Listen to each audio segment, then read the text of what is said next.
narito na naman tayo para sa isang napaka-sweet at nakakakilig na love story nila Kalingap Edu at Ate Viancy. Ulat mo ay aking makilala at kung ano ako'y Para sa pagpapatuloy ng ating love story ay meron na naman talagang ikinatrending ang NC Love Team dahil may pasabog na ginawa si Kalingap Edu noong nakaraan nating video.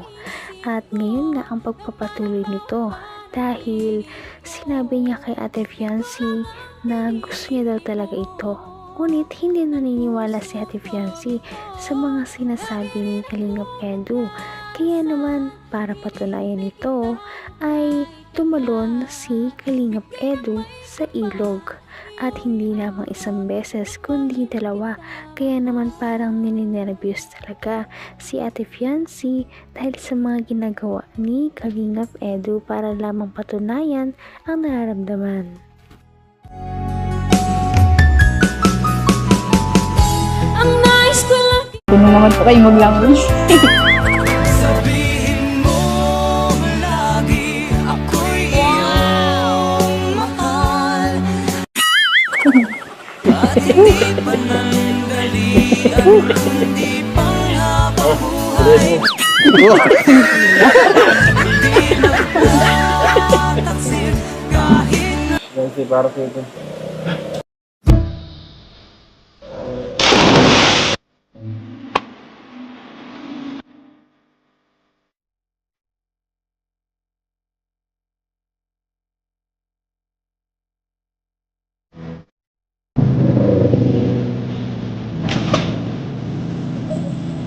Ano?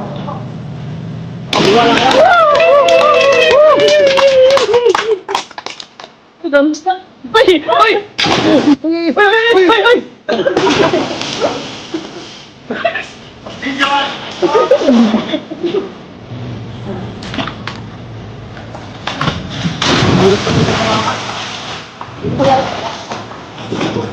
Ilan kita? Kaya? Okay.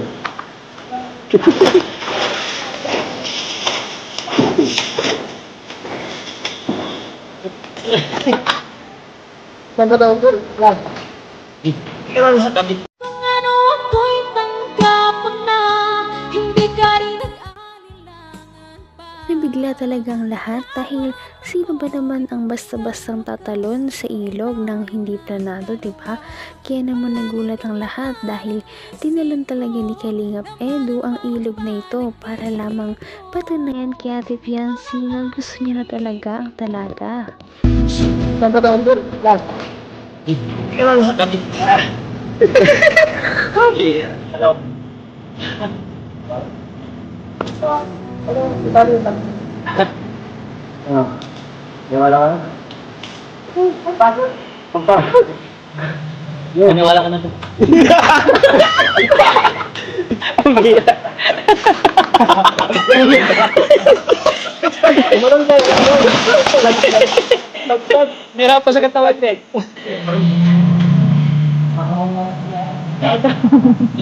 Wala. Edo. Hindi ba yan? Tumbay. Naniniwala na po ako. Huwag na po kayo mag-ano baka madisgan. Wala akong magagawa. Sige-sige nga po eh.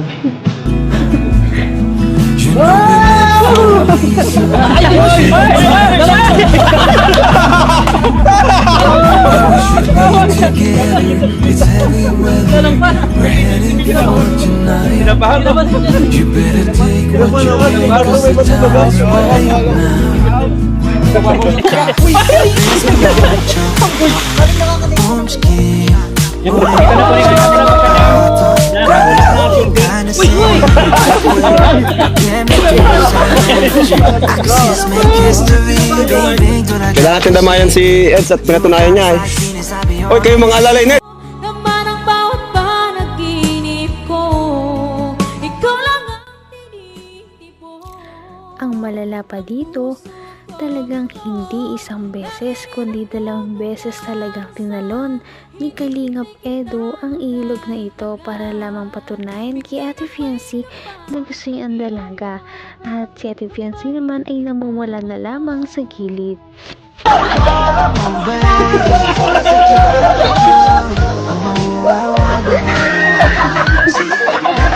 Ayan, para sa bulong. Baka bumasahin ako.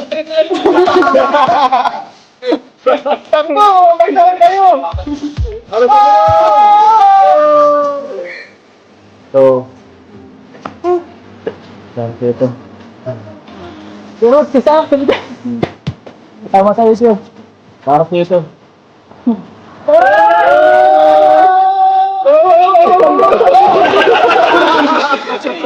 Ay!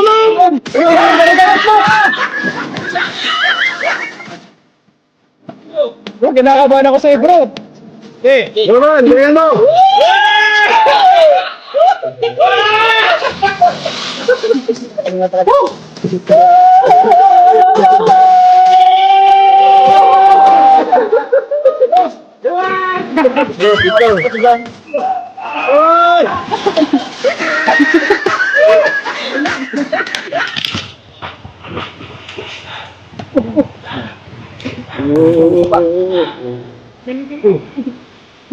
Kaya naman baba, dyan ka na lang.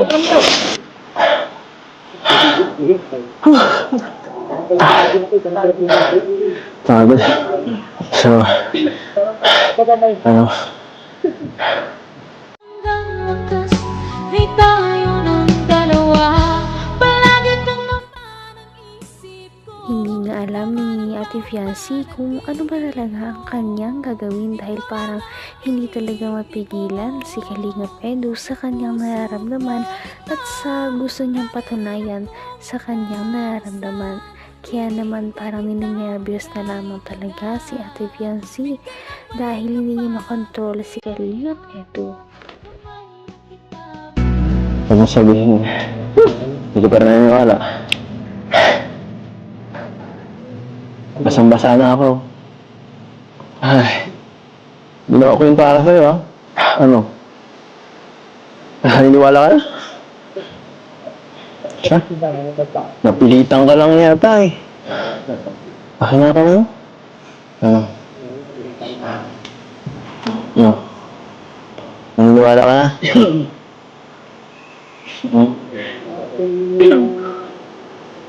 Dito ka tumingin.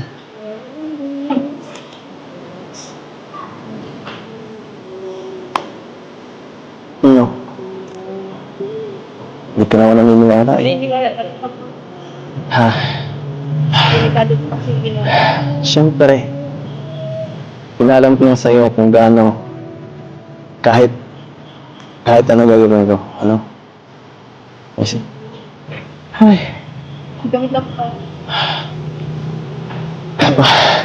Sige na nga.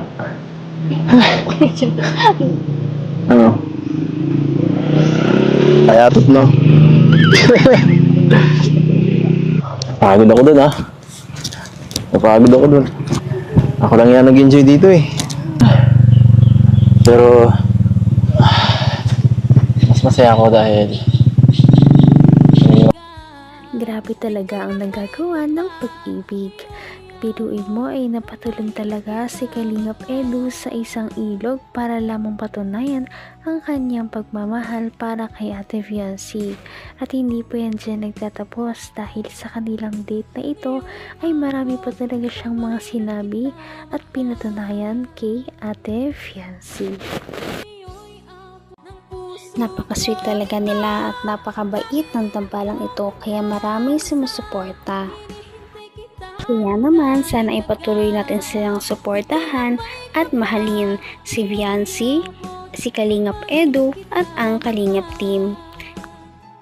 Yun lamang at maraming salamat sa panonood. Abangan natin kung magkakatuluyan ba talaga si Kalingap Edu at Fiancee. Hanggang sa muli. Bye! Ngayon'y abot